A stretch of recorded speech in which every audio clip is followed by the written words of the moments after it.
We weren't going to do a podcast today on cricket, but Rohit's so upset about the football. We thought we'd bring you some cheer. And wow, what a performance by India. Absolutely slaughtered the New Zealand Lambs.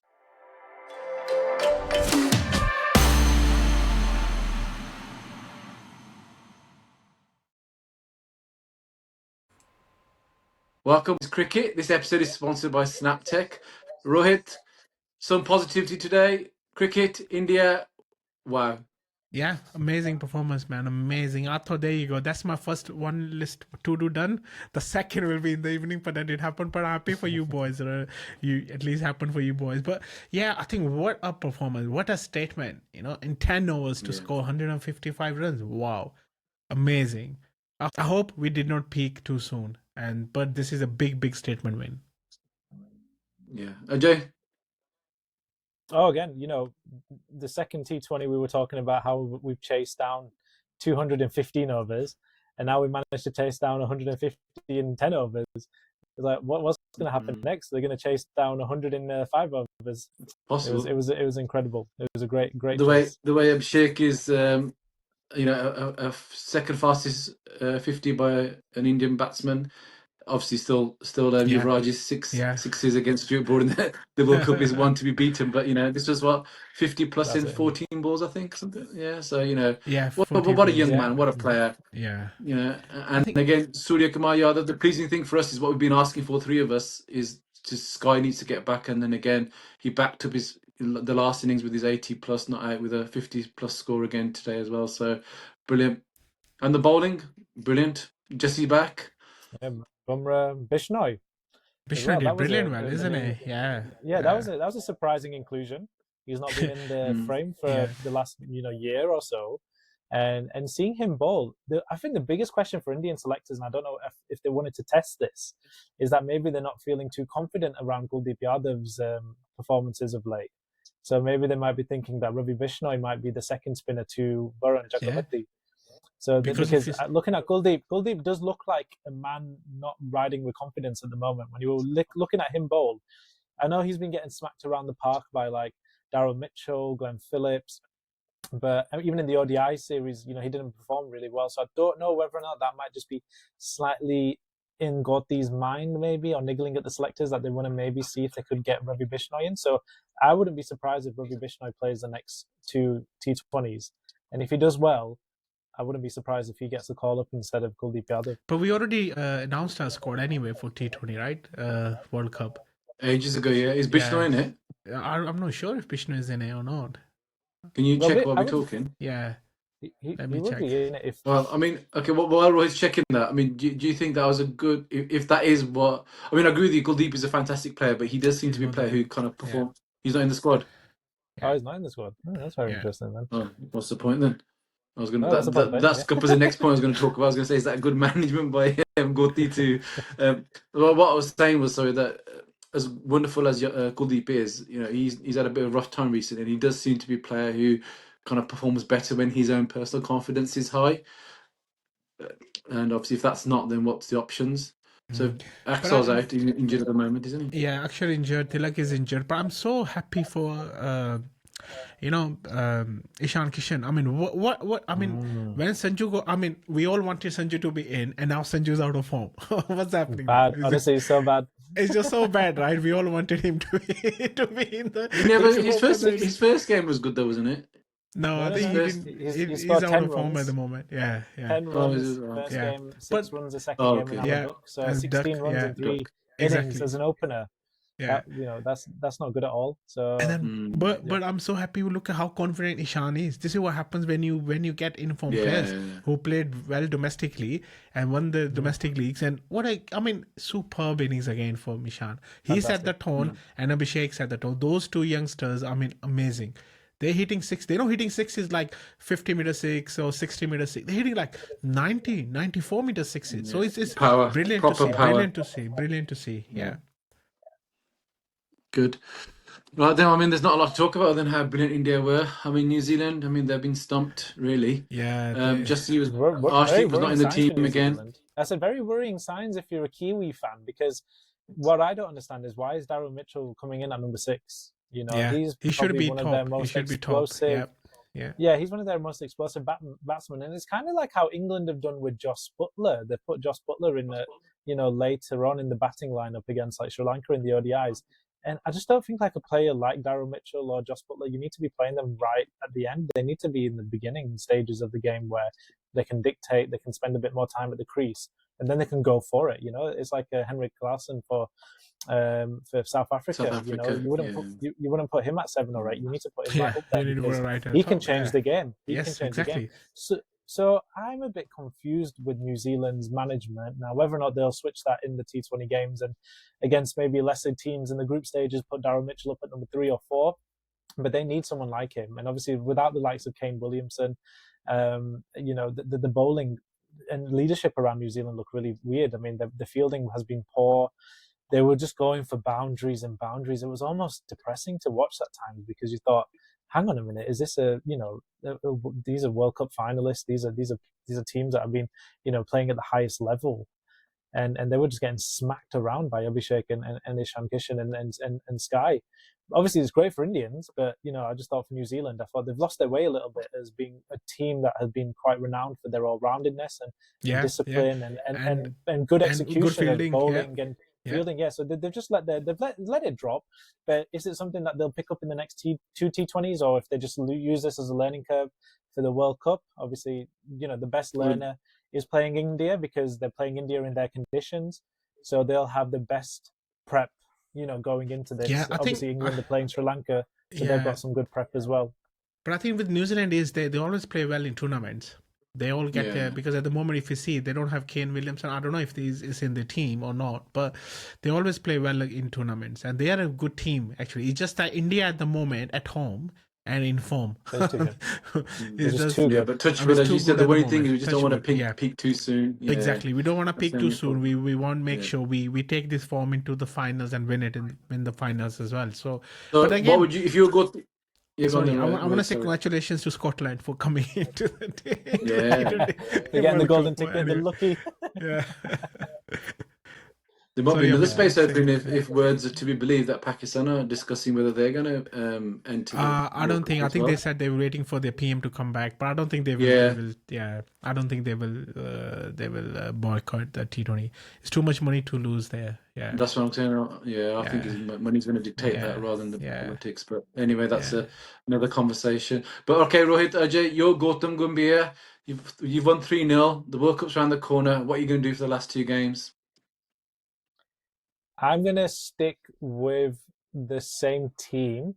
Now, if it's a case of that Ravi Bishnoi can't actually be eligible to be playing in the World Cup, if the teams have been set and there's no way of going back, then he needs to go out, obviously, and they need to put Varun in and probably put like Arshdeep in as well, maybe for the likes of Shivam Dubey. Because I don't feel like India are using the batting lineup. They're not getting to number 6 or 7. I know we need some. In one aspect, in the next game, if we win the toss and bat first, you probably wouldn't really change much because you probably want the likes of Rinku Singh to have a go out in the middle, the likes of Shivam Dubey as well to score some runs, Harshit Rana maybe as well to practice his batting. So I probably wouldn't change anything. And then in the 5th T20, I probably would rest a few players and switch it around a bit if we won. But I wouldn't be surprised. Well, we've won the series now, though, haven't we? So we've won they're all dead rubber games now. Yeah, there's still time between this and when we do play on the 7th of February, our first T20 game against USA. So they probably still want to keep the arms still warmed up, and you don't want to have too much rest because that can be quite negative. Yeah. Rohit, would you do anything different? Yeah, I think I'll give Shreyas Iyer a little bit of chance as well to see how he's playing. Maybe move Ishan Kishan at the top to see how well he does at the top as well. Just in case we need to change during the World Cup, that Samson is still out of form and we need to change. We need to bring Ishan as pure as a wicketkeeper better. So let's play him at the top and see how he performs, and then bring in to do some changes and then bring Shreyas Iyer as well, just in case someone got injured and That's then a we need good, to replace that's a someone. good shout because Ishan has opened for in IPL, hasn't he? Yeah, I think. IPL in his domestic team as well, and he even like today he was kind of opener. He came in like after 2 balls, right? So that's what I mean. T20. So there's no such thing as an opener or third. You might come in on the first ball, second ball, because the opener might get out. So it doesn't matter what your position is. I mean, the thing is though, the worrying thing with Sanju Samson is that I know we were calling for him is that because of his position, eye opening, it just puts pressure on the rest of the team straight at such an early part of the game when really you want to kind of try and get those runs on the ball, especially if you're chasing. I think even more so, but luckily, because Abhishek can't do what he's been doing, so far every game. It'd be great if he does, but exactly. It'd be unfair. He is a young lad at the end of the day as well, and you just don't know. But I mean, obviously, his confidence is rightly so very riding high. But that's a good shot actually. I mean, so you'd have Ishan opening with Abhishek, and then you'd have Shreyas at number 3, Sky 4, and then Sky 4. And then Rinku, maybe move Rinku Singh a little bit higher up just to give him some more minutes. Hardik as well. Shivam Dubey as well. Let's give them some game time actually. Bowling wise, bowling wise, This is what I'm saying. I'm still concerned a little bit about our bowling, to be honest. Shivam Dubey he didn't bowl too well today. And it was, although we got them out for 155, I'm still thinking there might be chance that the opposition play well, right? So we definitely, obviously, we rested. Akshay wasn't there today, and Arshdeep wasn't there today. So we need to just play carefully and then get more bowlers practice today. Actually, in the last 2 minutes, rather than batters. I think batters are in form. We just need to play more bowlers. Let's play 5 batters and 5 bowlers. Let's see what happens. Experiment it. Let's see what happens. Yeah. No, India are using a lot more bowlers. They're having a lot more bowling attack options. So I think the likes of Shivam Dubey, he can bowl a good spell. Unlucky with obviously 2 overs for 24. But like I said, everyone else did really well, to be fair. Rana did okay. But he got a wicket in his first over again, didn't he? Same as last time. So that's the thing. I think with Indian bowling, we're looking good as well. It's just this concern maybe with Kuldeep. I think that's the only worrying sign. So we'll see how it happens in the 4th or the 5th T20 if he's still playing. But would they play 2 spinners though? If we're saying Chakravarti Varun is number 1 spinner in this format, we would, with the pitch, all the games are assuming going to be day-night games. I think you know what I mean. They're going to be night games. Sorry, they're going to be night games. Sorry, with this, is spin really? I mean, Rohit, you're better accustomed to obviously the impact of weather and the dew factor. Is spin really going to be such a big factor for? Is it more going to be reliant on the fast bowlers or the medium pace bowlers? But if you see, our whole strategy for last 10, 20 games, including Asia Cup as well in T20, so it's always been like 2 spinners, Varun and Kuldeep, right? So we will play like that because we do need some spinners playing in India, especially. Wickets could be turning, and maybe Jew could help in skidding the ball, but I think we definitely need 2 spinners in there. 4, 5 fast bowlers playing is not going to be good, to be honest. And it's an easy chance for batters to score. Yeah, the pitches are not like how they are South Africa or they are like in Australia, where they're really hard, bouncy, and I'll offer a lot more for the bowlers who are pace bowlers. So you normally the thing with India is that we've always like Rohit said, have 2 or 3 maybe spinners in every format. It's just because at least what they do is they control the middle innings as well. They kind of stop oppositions from accelerating their scores. So the likes of like Varun or even Jadeja, Akshar, Kuldeep was basically just to say, look, we've been hit for quite a lot in the power play. Maybe you can help us then for the next 10 overs to kind of bring that run rate down a little bit. And that's where the spinners come really helpful and really effective. And I thought that's what Bishnoi did a lot. Fantastic this T20 game was that he controlled his line and length perfect. And it was really hard for the batters to really get anything off of him. He conceded very little boundary if you look at his figures. Good. So quickly, I know there's still obviously a while to go before the tournament started, and obviously, the tournament only starts when the tournament starts. But at the moment, who do you see India's biggest threat? I still see Australia. Yeah, Australia and England. I still see them. Very, very strong teams, basically. England can bat till number 11. That's the thing. I mean, they can bat in number. They have good bowlers as well. They can bat. And they can bat. And Australia is Australia as ever, right? So they're always the tournament team. So I mean, New Zealand could be good as well, but Australia and England, I'm thinking. I wouldn't be surprised to see. I wouldn't be surprised to see Sri Lanka come up as a good T20 squad as well. So they'll be obviously looking to kind of show their repertoire, being a host home nation as well. But I think South Africa, they're Test champions. They played good with the white ball as well, and they were a finalist against us. So I think South Africa could be quite dangerous as well in this format. Like I said, with the likes of like Klaasen and David Miller as well. So they can be really dangerous. So I'll probably say South Africa. I want to watch out for. Brilliant. Good.